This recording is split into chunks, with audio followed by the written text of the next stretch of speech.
Hello and welcome to Talk Time. And this weekend, we'll be taking a look into Ghana's history, specifically the story of the struggle for national independence, who did what and who didn't do what, and what the circumstances were. Indeed, it has become more relevant today after all of the noises that we have heard from Kumasi and perhaps beyond. Now we're going to be discussing a book about all of these issues. Welcome to Talk Time.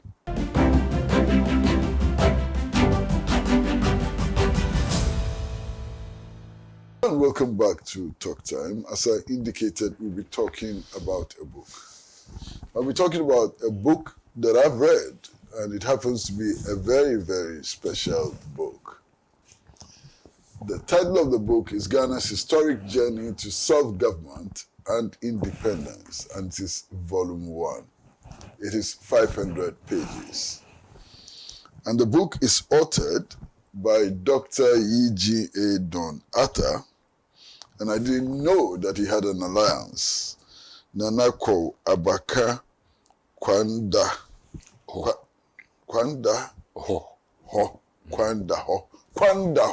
Yes. Nanako Abaka Kwanda. Yes. Who used to be a PNDC secretary. He handled a few portfolios and is also an architect. Indeed, he designed the original Nkrumah mausoleum, which some say has now been bastardized, and was also very, very instrumental in designing the Circle Dubai. And it is my pleasure to welcome you, sir, to the studio to have a conversation about this book. Thank you very much. What motivated you to write this book? Yeah, when we were little kids growing up, the spirit of liberation was with us because our teachers were students of history, and also available on the market was a book that had been written by Gabriel Akwa about the Ghana Empire that had fallen because of rebels had come to attacking it in 1076 and were forcing them to convert to Islam. At that tender age, we all learned that our people were very peace-loving people, hardworking. They had their own religion, and they loved their freedom and wanted to rule themselves. And so the only option that was left for them to do was to migrate. It was not planned, so they migrated. And Gabriel Akwa was a reverend, a missionary. And he articulated it in a very beautiful strings of language. Tetsika sumisini tedua mayene Ghana mbanda nchiya wofi go sika mbihodo mba ni fi Ghana grow often kasi binu kremuno pounsi ni etu fi ho na ezibepu ha, literally meaning that we were a great nation, an empire, and we had to flee from that empire to come to Ghana here and settle here. The journey was not very easy one. Some took 100 years, some took 200 years before the arrival here. If you look at the accounts that have been given by other historians. So all along, I mean, we were happy with the arrangement that our leaders at that time, the Aboriginal Right Protection Society and the British West Africa National Congress was pursuing. And from time to time, at the civic education, we were brought up to date as to what was happening in the country. Anyway, I went to Winneba Methodist School. Before then, I was in Presbyterian school, right? And so I became very much interested in history. I became a student of history all the time. After my schooling at Ghana National College, I worked at the office of the Prime Minister, Kwame Nkrumah, and the Development Commission, and then later left for further studies abroad to the Soviet Union. To study architecture. But first, I studied at the Urban Road Institute. And then a year later, I went to the Architectural Institute. There too, it became very necessary for us to study the history of architecture, which they made us to understand that it is very important to know the history of architecture, where you are coming from, actually, its development and processes, so that you will be well informed about how to develop for the future, design for the future.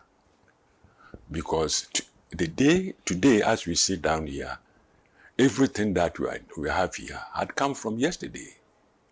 And whatever we do it for tomorrow. So I also once again, found myself interested in history. After my education, before I would come, Nkrumah had been ousted from power. In the meantime, let me go back again. Before you just go back, a 500-page book where research is not easy to write. How long did it take you to write this book? And did you do everything on your own? Yes. 7th December, 7th January.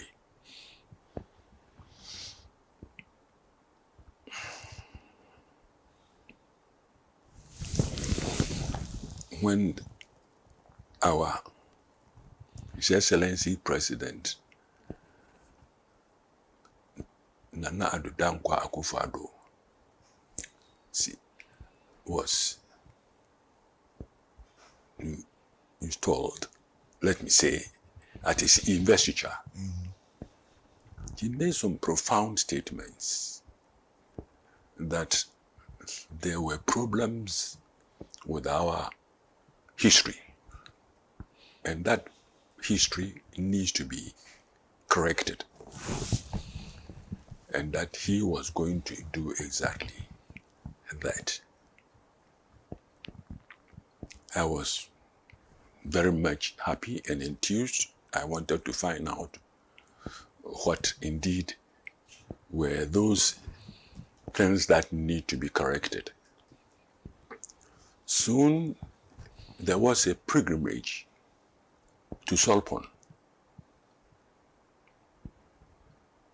And then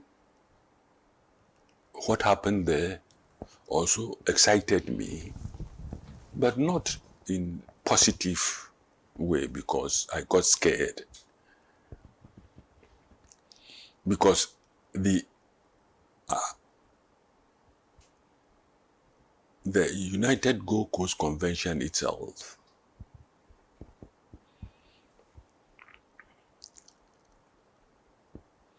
was liquidated, to put it rightly, in 1949 at the same place. And I saw no relevance of it when the whole delegates that are assembled there on the 1st of August 1949 had unanimously voted no confidence, or passed a vote of no confidence in the entire executives, including my grandfather, Pagrant.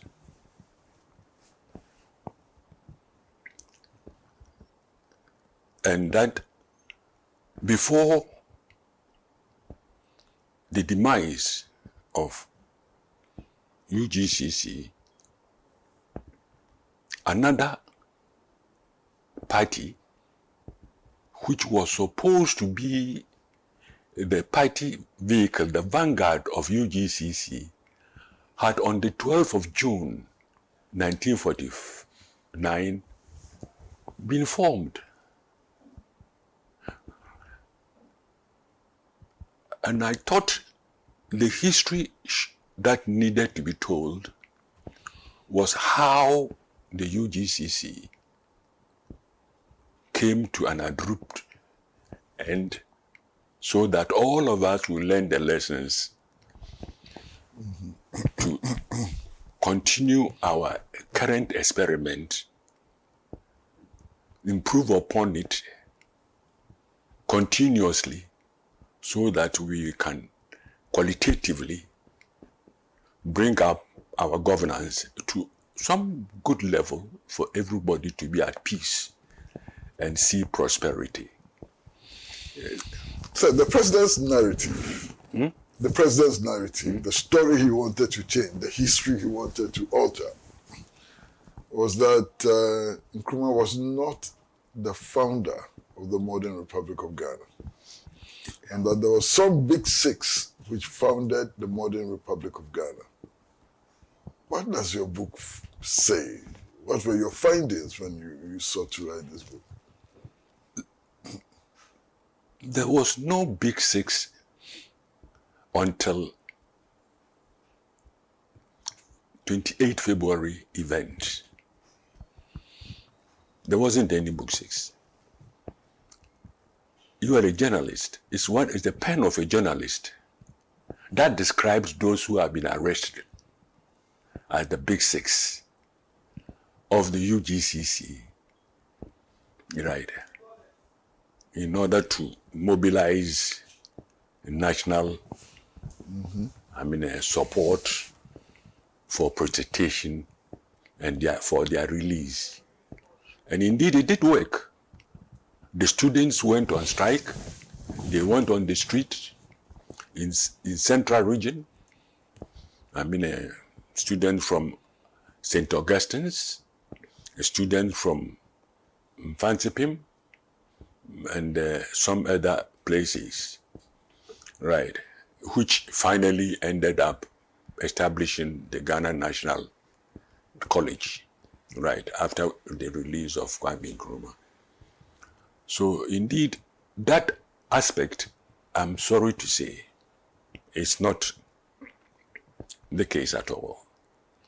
So who was the founder of the modern Republic of Ghana? No, you see,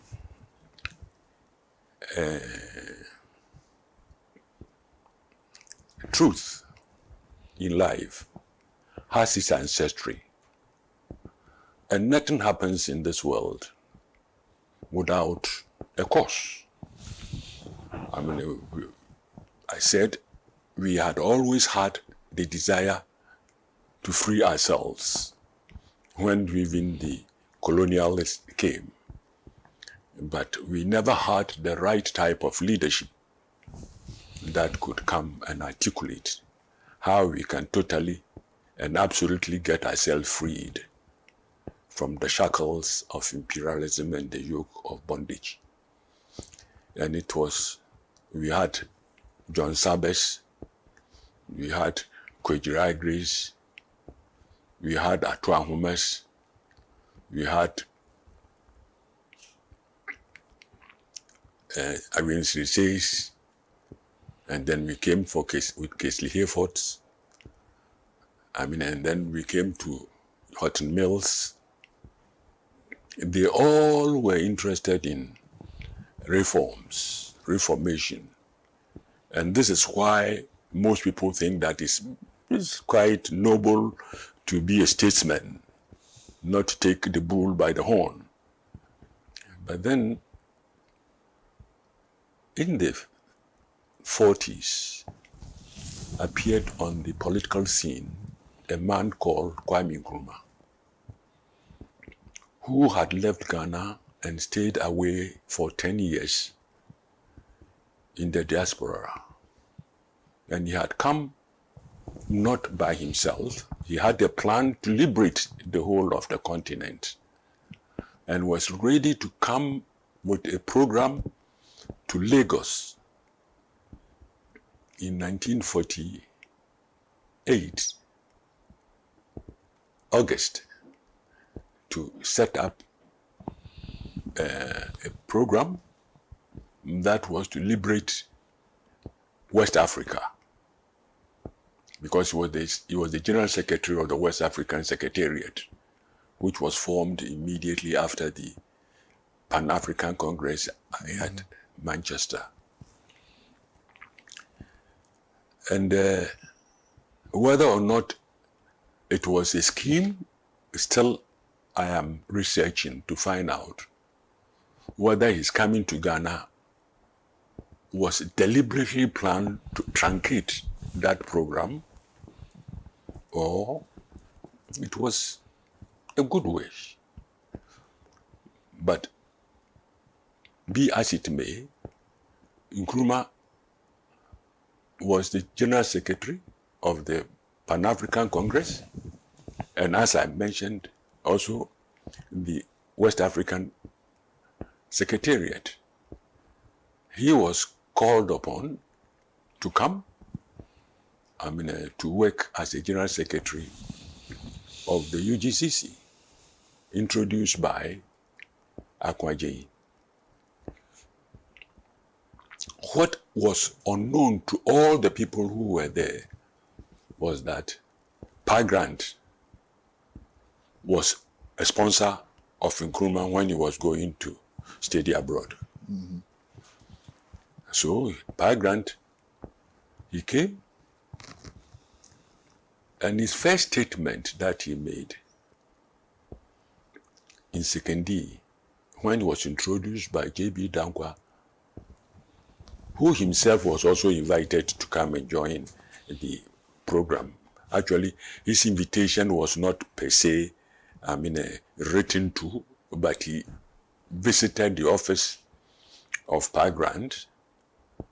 At the time, he had himself come to court in Sekondi and decided, he heard that Pa Grant was planning to set up a movement. So he quickly visited him and became part of it.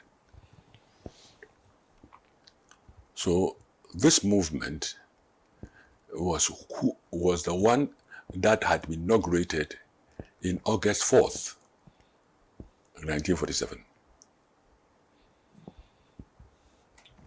Right.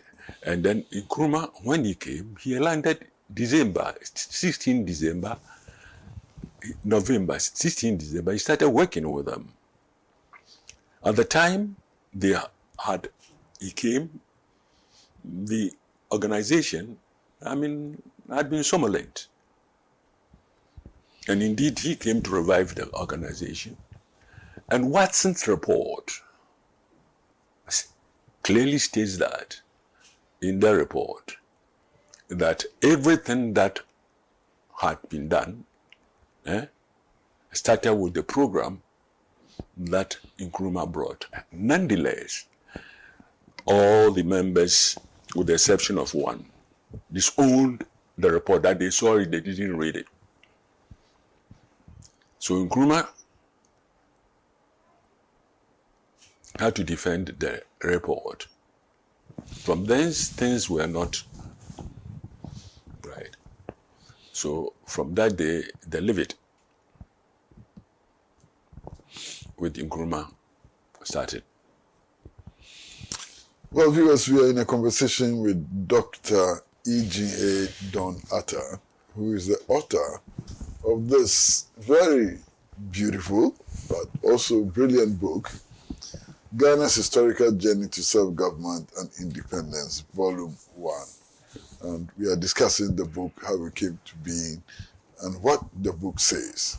We're going to take a short break, and when we come back, I'd like to ask, where can the book be found? And for example, how much does it cost, and so on? You know, ask those questions of Dr. Don Atta. Short break.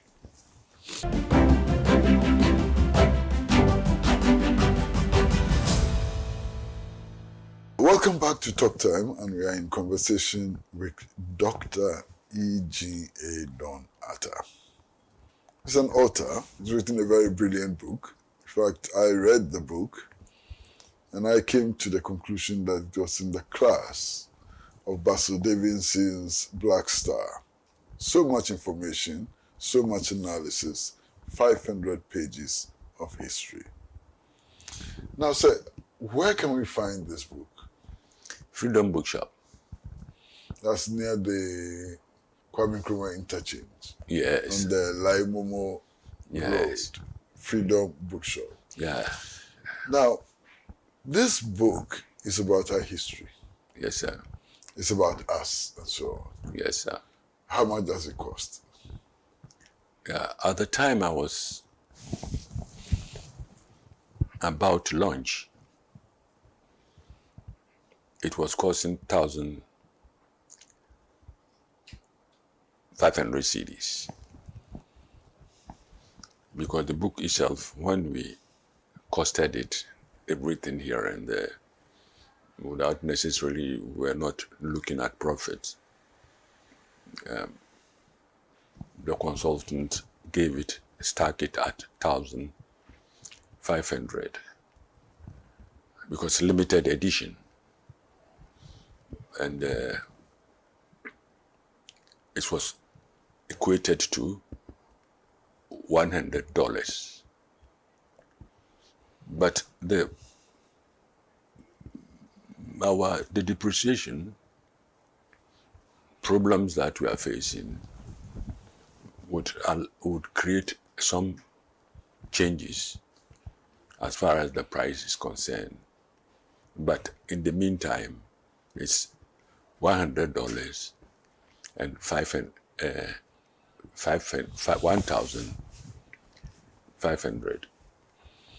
So if the rate of the dollar changes, the price of the book will change. If it changes drastically, right? If it changes drastically, right?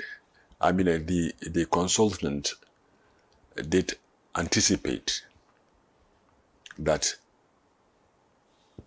the sinusoidal, effect would have an influence on the price, and therefore, naturally, if it changes too beyond, if it goes too high and the difference low, definitely. Equally, if the situation improves, the price also will come down. Thank you.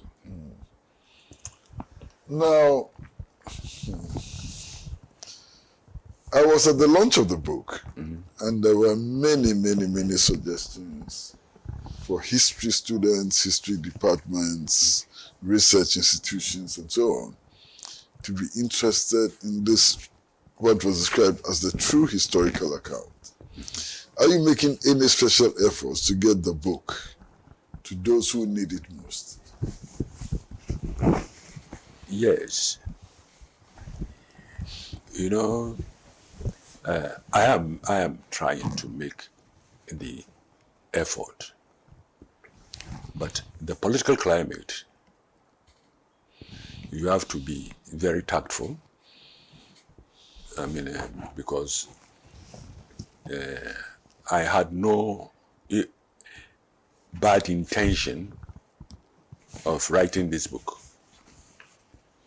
and I do not want my effort to be misconstrued to be an attack on any particular group of persons or any particular group of tribe or any particular person per se. Right. I am only saying it as it was and as it has to be said. That's all. However, people sometimes will not ponder before they act.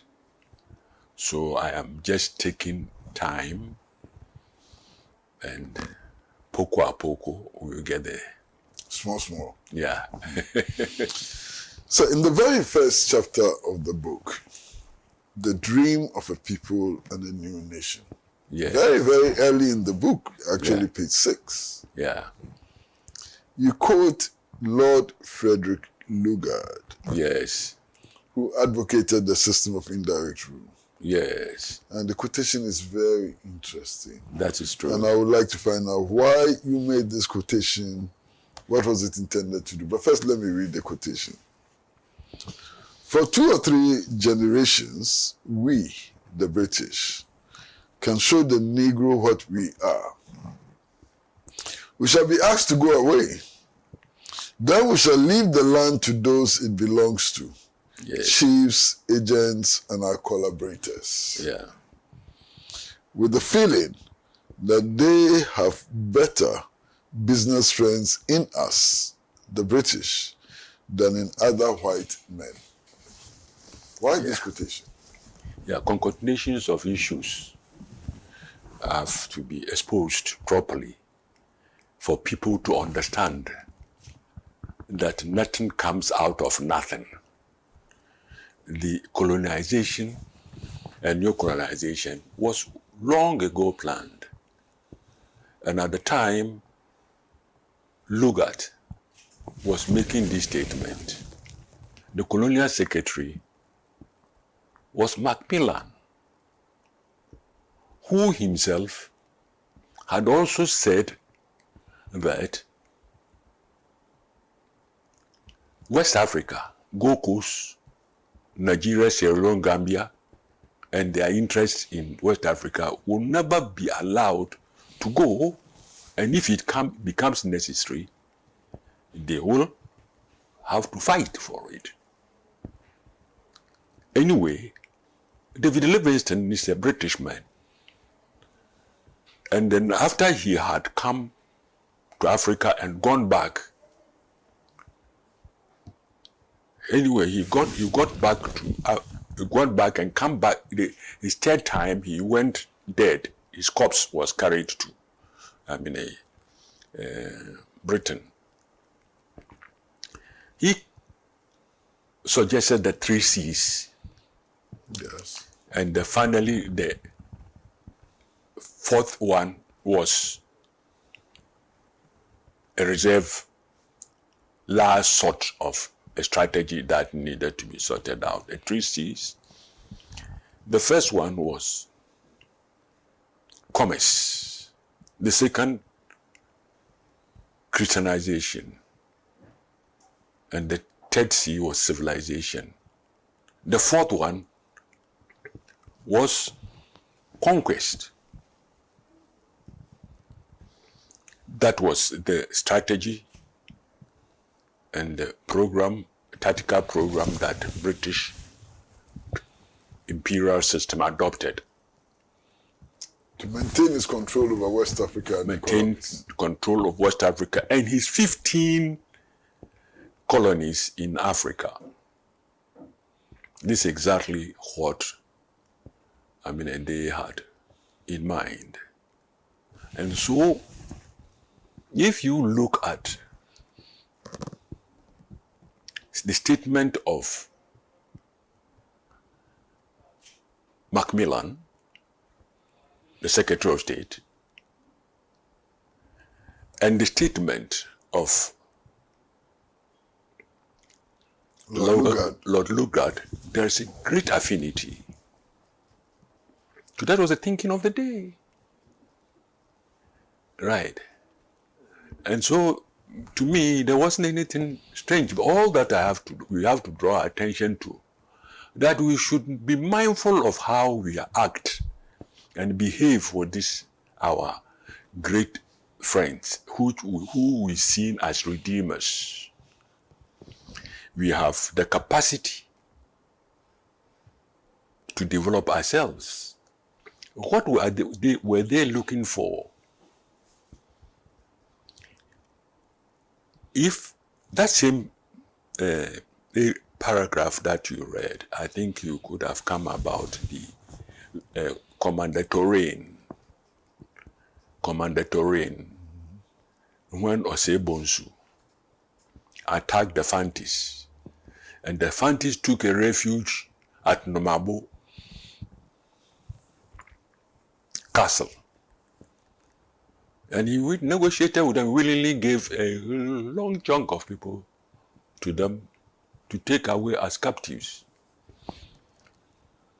And the comment Osei-Bonsu made was that he knows, he likes the British because they are not interested in the welfare of the people. They are only interested in the profit and the trade that they make. So we have to be very careful. And that is the reason why I put that in there. I know most of our people might have read this, but they glossed over it. I'm not saying that I'm the first person who might have read it, but the issues that I have to bring up was simply this. The African must learn how to live by himself. That's all. Independence. Independence. So I would like to thank you very, very much for coming to the studio and for shedding light on this book. I've read this book, and I repeat that it's an excellent piece of history. Has all the facts, has all the analysis, and it makes compelling reading. Indeed, there are not many history books about Ghana's struggle for independence that come close to this 500-page book authored by Dr. E.G.A. Don Atta. So I recommend this book very, very highly. It's available at the Freedom Center, and I'm sure that maybe in a week or two we can make arrangements to have a few copies also at the Pan-African Television. Please read it for yourself, educate yourself about Ghana's history, and be in a position to respond to all those who want to turn Ghana's history upside down. This is our challenge. We'd like to thank all of you who watched the program very sincerely for doing so. And we also like to urge you to keep your dial on Pan-African Television until we meet again next week. This is the station which brings you the best in everything. Best in news, best in current affairs, best in everything. So keep your dial here. And it's goodbye from me, goodbye from the producer, George Viner, goodbye from the director, Edem Lumo, goodbye from all of us at Pan-African Television, 48 Swanika Street, Abilingbe. Bye-bye. Thank you. Yes, sir.